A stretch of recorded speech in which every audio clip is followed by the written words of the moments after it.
Baik, sekarang kita mulai ke regresi linier dengan variabelnya jamak ya. Jadi kita punya variabel terikat, terus ada beberapa variabel bebas. Data yang kita gunakan sekarang ini adalah data tentang usia rumah, terus jarak rumah ke stasiun, banyak penyimpanan, dan juga harga rumah. Datanya nanti Ibu simpan di sini ya, di drive ini kalian bisa unduh. Jadi nama filenya real estate dalam bentuk file CSV.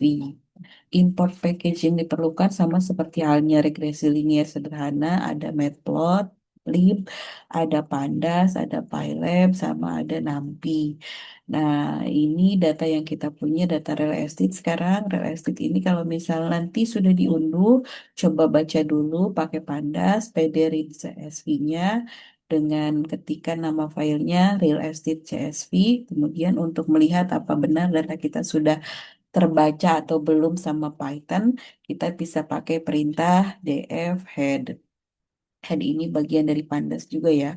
Ini df-nya kita definisikan ini boleh apapun. Sebetulnya tidak hanya df saja boleh yang lain, tapi lebih baik kita pakai df saja biar mudah mengingat sekarang mah. Nah, kemudian eksplorasi data kita coba lihat apa betul data yang kita miliki ini ada berapa dan apa rata-ratanya dan lain sebagainya, statistiknya itu apa saja.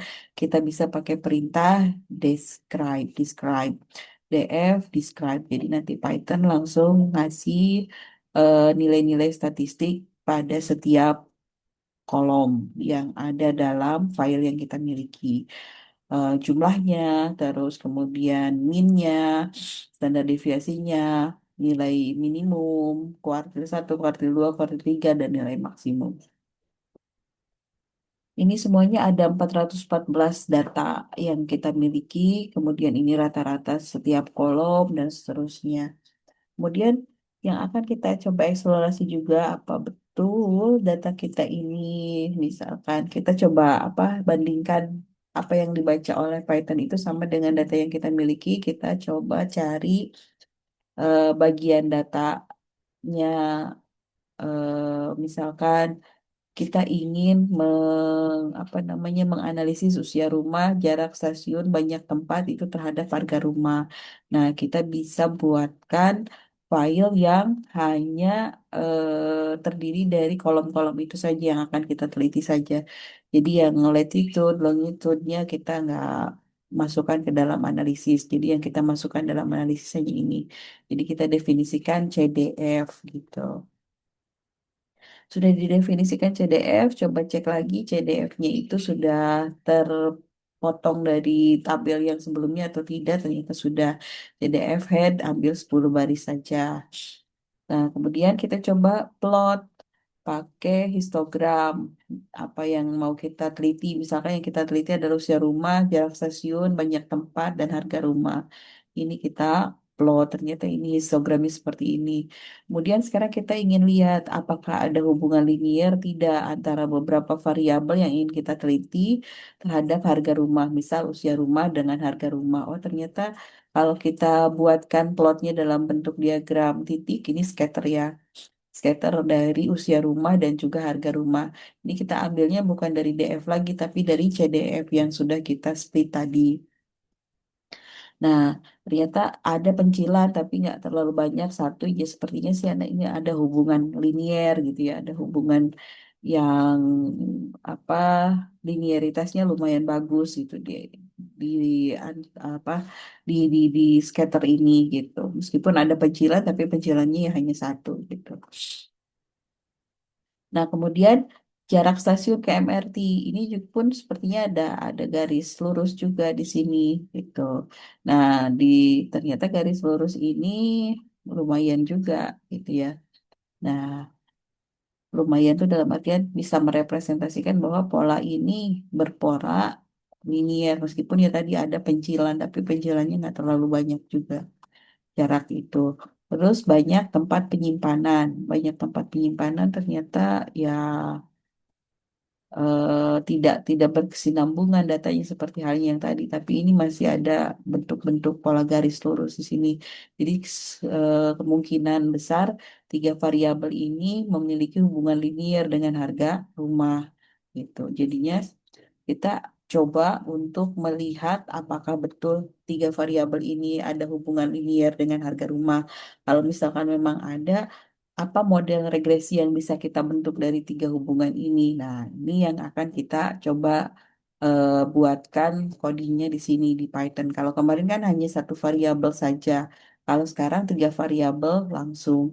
Ini kita bisa scatter tapi pakai data trend. Jadi seperti yang regresi linear sederhana, kita bisa pakai data trend dan juga data test. Trend itu untuk kita buatkan apa namanya modelnya, nanti tes itu untuk kita melihat apakah model yang kita buat itu sudah fit atau belum gitu.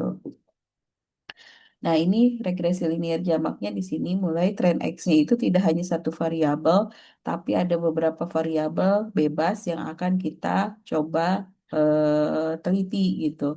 Misal, kita ingin meneliti tentang usia rumah, jarak stasiun, dan juga banyak tempat penyimpanan terhadap variabel bebasnya itu harga rumah. Ternyata kalau misal kita menggunakan regresi fit, pakai data trend, kita dapat nilai koefisiennya itu, ini ya, ini pakai skitlearn lagi. From skitlearn, pakai linear model masih tetap, linear model regresinya hanya bedanya di sini dia jadi jamak gitu. Jadi ada beberapa variabel, multivariabel. Nah, koefisien pakai regresi koefisien, intercept pakai regresi intercept RGR. Kemudian kalau ini di run, nanti kita akan peroleh koefisien X1, X2, dan X3. X1-nya itu untuk usia rumah, X2-nya itu untuk jarak stasiun, kemudian X3-nya itu untuk banyak tempat penyimpanan. Dan ini intercept-nya itu untuk yang koefisien di depan itu. Nah, kemudian kita bisa punya dapat modelnya, ternyata model regresinya ini gitu. Nah, model regresi ini apa betul dia fit gitu atau tidak? Nanti kita tesnya itu pakai R square gitu. R square-nya itu kita gunakan skitlearn tapi yang metric library-nya. Nah, kemudian data yang kita ambil untuk kita uji apakah regresi ini fit atau tidak, itu datanya data tes, bukan lagi data trend gitu. Jadi pakai NumPy, ambil data tes, kemudian data tesnya ya dari variabel-variabel yang akan kita teliti, nanti kita buatkan regresi prediknya dari data tes ini gitu. Nah, kemudian nanti kita lihat berapa min absolute errornya. Ternyata min absolute errornya 6,9, MSE-nya itu 136, dan R square-nya itu negatif 0,51. Tanda negatif ini artinya dia ada hubungan, tapi hubungannya itu berlawanan arah. Jadi kalau misalkan harga rumahnya naik, harga tiga variabel ini turun. Kok harga? Nilai tiga variabel ini turun. Jadi kalau nilai harga rumah naik, nilai tiga variabel ini turun gitu. Ya, logikanya kayak gini, misalkan kalau usia rumahnya, semakin usia rumahnya muda, semakin harganya juga tinggi kan ya, semakin tua rumah tersebut semakin harganya murah gitu. Kayak misalkan ke jarak stasiun, semakin dekat jarak ke stasiun semakin mahal harganya gitu. Nah, ini ternyata di R Square itu modelnya ya, kalau misal di 51% itu sudah menggambarkan atau mewakili lebih dari setengahnya faktor yang mempengaruhi harga rumah. Jadi artinya ketiga variabel ini ya lumayan fit untuk kemudian model dijadikan sebagai model regresi yang seperti ini, karena ternyata R square-nya itu 51. Meskipun negatif itu artinya bahwa hubungannya itu ya bertolak belakang tadi. Usia rumah semakin muda semakin tinggi, semakin usianya kecil rumah itu semakin tinggi harganya, semakin naik harganya gitu. Nah, ini tentang model regresi linier untuk variabel jamak. Oke.